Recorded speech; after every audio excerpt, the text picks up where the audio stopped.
Okay, I'm going to slow the process down here on this last drawer front and kind of explain what I'm doing for a finish, because I've had quite a few people that have seen this in person that really, really like it.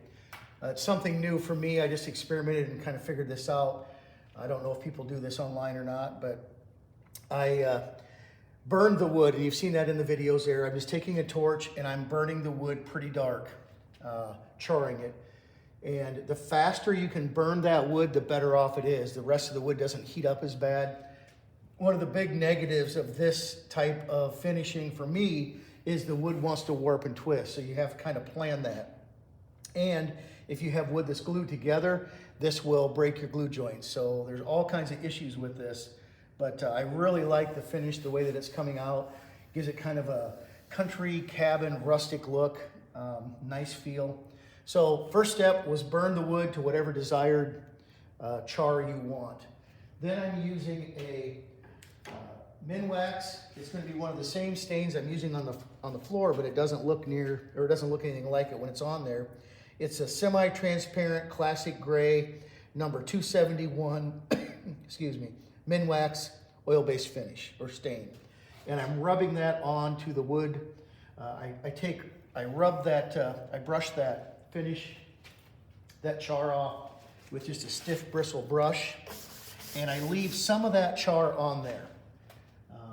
There's some of that is still in the grain of the wood. If I take an air hose, this will lighten that up some, but I don't want to do that. It seems like the combination of the oil and the char kind of mixes together, makes a paste of some sort, and kind of really patinas that. So the next step then is to find my rag that I had. I guess I'll get a new one. There it is. And I'm going to take this stain and I'm just going to rub that in, just like you would stain a normal piece of wood. At least this step is. And if you work that into those pores, you're going to get a little bit of a light accent when you're done. If you don't want that, don't rub it in so hard.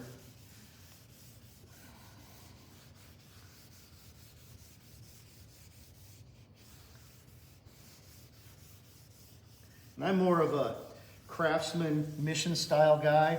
So this rustic look, I'm having to kind of fight myself. I want to leave some of these imperfections. I've got a little crack here. I like that now. Normally I would not allow that. Or accept that, I guess. I'd take that off and probably redo it. But I kind of like that, or that's the feel that I'm trying to get on this cabin.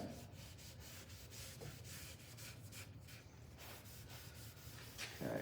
So if I have any light, normal oak showing through, I make sure I cover that with the gray. And then I don't let that sit at all.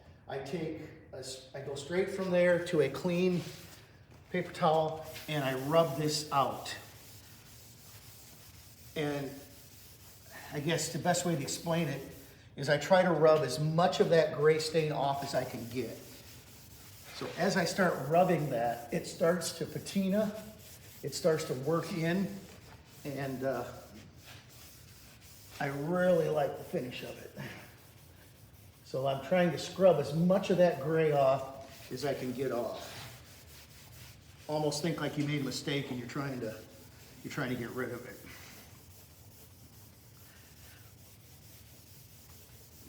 This part of the video might be boring to some of you if you're just watching a cabin video. This is more of a finishing section, but I thought I'd show it since some of you might be curious if you've been watching my videos of what I'm doing.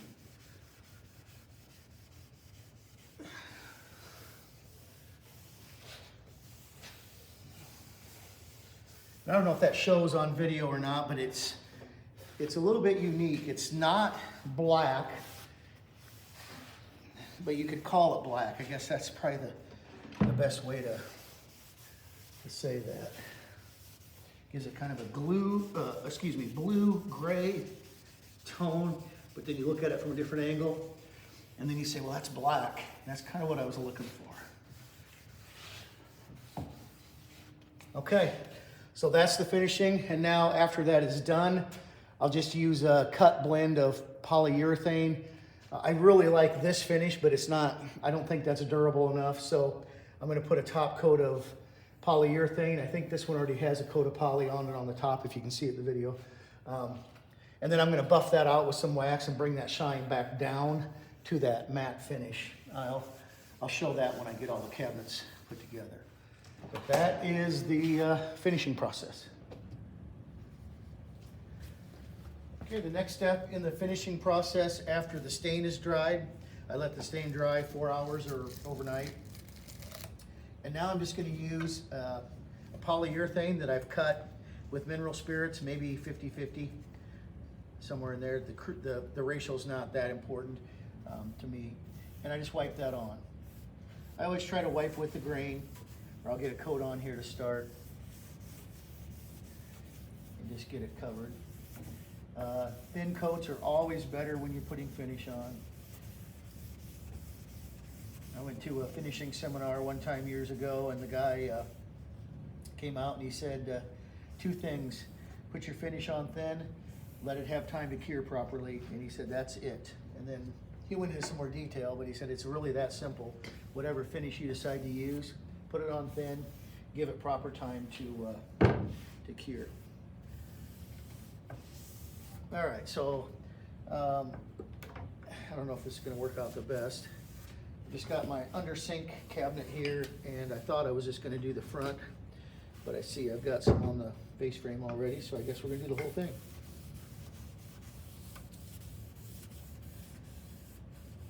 So I'm just wiping on a coat of polyurethane that's cut thin to down so it wipes easy. And I'll probably put 3 coats of poly on, and then I will show you the next step where I'm gonna buff and wax. I almost always buff and wax my finish, almost every finish I do. I'm gonna take those hinges off for the next coat, but we'll just go around them here for the demo. Hopefully I'm still in camera. I don't know if I am or not. The last step in the finishing process is I'm just gonna use some paste wax, steel wool, and I'm gonna buff out those surfaces. So I'm just gonna put a little bit of paste wax on a piece of steel wool, come over, and I'm gonna buff out that surface.